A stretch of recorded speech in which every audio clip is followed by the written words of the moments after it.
Javelin. I've been driving the i10 since 2013. I'm here to share with you the additional different features of this latest i10. Compared to my i10, the same hexagonal wheels there, headlight is the same, but there's this chrome garnish and the chrome protector, which it looks trendier. Let's proceed to the side of the car. I'm actually impressed by this aerodynamic.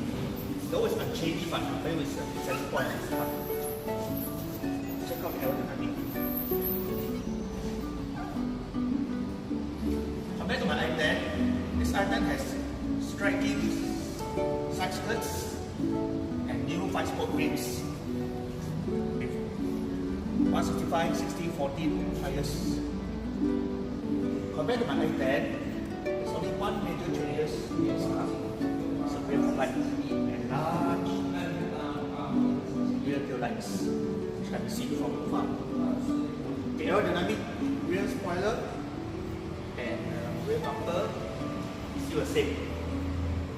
And now it has this reverse sensor. Very handy tail lamp filter.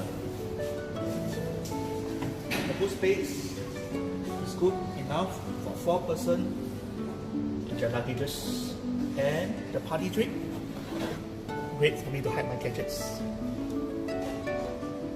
If you need additional space, you can fold the rear seat. Compared to my i10, which is a bare i10.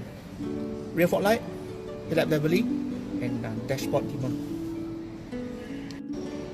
Safety wise, this car has 2 airbags, ABS, EBD, and BA, along with advanced high tensile steel.